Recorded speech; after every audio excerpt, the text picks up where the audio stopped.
of the day here on our program. Andrew Zimmern and Kyle Rudolph representing the Taste of the NFL event that's coming up on Saturday. Of course, working with Gen Youth, End Student Hunger as well.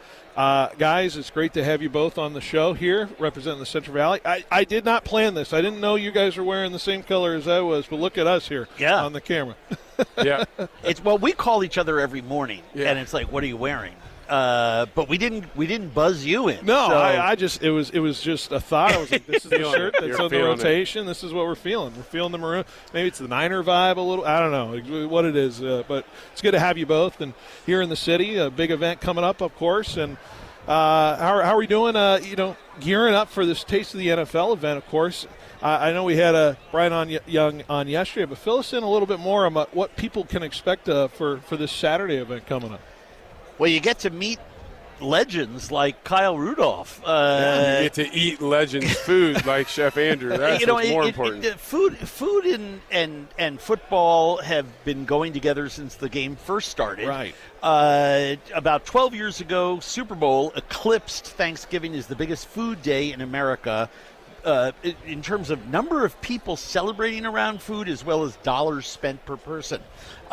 I think it's really fitting, as extraordinary as that fact is, to then be doing an event whose beneficiary are kids in schools in NFL cities that don't have enough to eat, who are hungry. And it's just incredible work. We've been involved in this thing for a long time we have big roots in the Twin Cities. When Kyle we used to be neighbors. Really? Yeah, which is true. But the founder of Taste the NFL is Wayne Kostrowski, and so we've been involved for a long time. He now has gifted Gen Youth, who is the beneficiary of this and now produces the event. And they've taken a great event and made it even greater. And it is the signature event of the weekend where we get to raise a lot of money to help end student hunger. And it's very pointed. It's very direct. The money goes to a great cause, and it's just worth working all year for. Kyle's on the board. He can talk more about it than me. I'm obsessed about the civic responsibility of ending hunger globally, and I just love being aligned with a partner like Gen Youth that actually makes a difference. Like I can see it. It's tangible. I can point to it. And Kyle, Andrew pointed it to you. You work really closely with the organization, and what are the passion points to it, and what are the things you see and the impact Gen Youth's able to make? Well, I thought Andrew said it perfectly. Like you can see the impact. A lot of times organizations raise a ton of money, and you don't really get to see the work. We see it across all 32 club markets, the schools, the programs.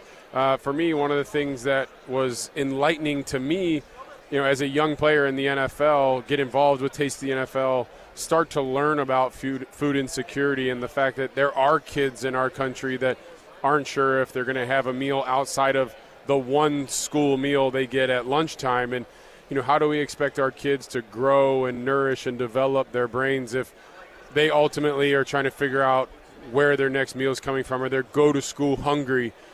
We all know how unhappy we are when we're hungry. That's why I love hanging out with Andrews. I'm always happy I get to eat his food. And it's just such a hard to fathom concept that here in the United States of America, 1 in 5 kids are food insecure. And it doesn't have to be that way. And Gen Youth, along with Taste the NFL, is doing a great job to combat that.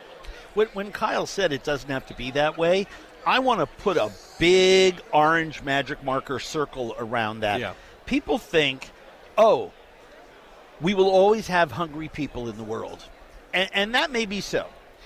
However, America is the most developed culture and the richest nation in the history of planet Earth. And there's an actual price tag associated with, I belong to organizations that have done the math, on whose boards I sit. It's $18 billion a year. That's a rounding error in the $1.6 trillion federal budget. This is not red or blue. This is not left or right. We've been trying to solve this problem since after World War II, when our country became a leading nation in this world and started to enjoy success that no other nation has ever seen. So to squander that platform that we have as Americans to solve the hunger problem for kids in our country, to me, is a mandatory issue. It's not a question of should we do this. And what Kyle said, I should frame that and put it on the wall. It is achievable. It is doable. It is quantifiable. And it is we have tribalized compassion in America. Mm-hmm. And I think that's why we are not solving the hunger problem. In other words, okay, people in my neighborhood, in my area, in my bubble that I live in are hungry, so I don't have to deal with that issue, right? Yeah. But the fact of the matter is that even a hungry child halfway around the world affects everyone. You know, we don't have time for me to get into it, but believe me, I've given that TED talk. You know, go to andrewzimmern.com and look at some of my philanthropic work. The talks are on there. We need, and it hits even closer to home here in America, especially regardless of where you go. Any child in America hungry is something that affects us all, and I just think it's now a genocidal issue by definition because we have the solution. Yeah. So it's why I love this work, and Kyle keeps talking about the food thing. It's weird being in the food business and being part of the problem and the solution, right? Yeah. Because I fetishize food for a living. Yeah. So I'm one of those people for whom I have to be very careful about how I do that because I don't want to talk too much out of both sides of my mouth because I'm sitting there telling people, hey, come with me, let's go eat tacos in Mexico City. And I know in my head as I'm saying that 20% of the people watching may not know where they're having dinner, right? How insulting is it? Yeah. We need to make it so that those people get well. It's it fuels me and keeps me going. Well, especially with the venue that we're here, with California, such a rich agricultural center, food start, especially for our audience who work in Fresno, and that's where it all begins. My friend, 3 months ago, California went from the 5th largest economy in the world to the 4th largest economy in the world.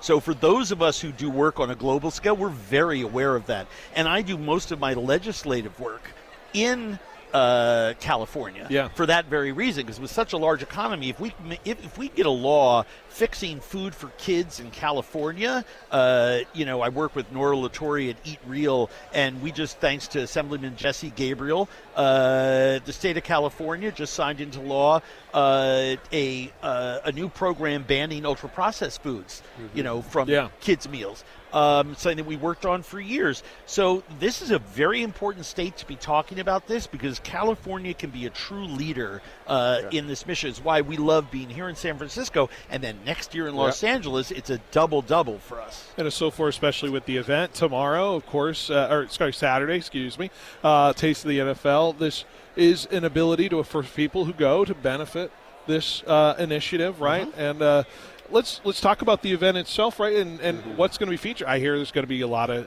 different chefs featuring different kinds of cuisine that people can go and enjoy. And Kyle, you've been to San Francisco numerous times, right? You know, what kind of food are we anticipating at the event on Saturday? What are you making, Kyle?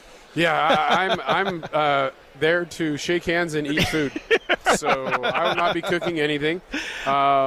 But, you talk about I'll let Andrew get into the details of the food because that's what he does for a living. But just think about, where we are in the U.S. and, right up the road, Napa Valley, unbelievable wine country, unbelievable food. I know they're bringing a bunch of that flavor down. Right. So as someone that likes to eat, I like to drink almost equally as much, and there's no better place than San Francisco for that. It is a magical place, and not only do we have 25, 30 of the best chefs from here who will be cooking their food from their restaurants. So,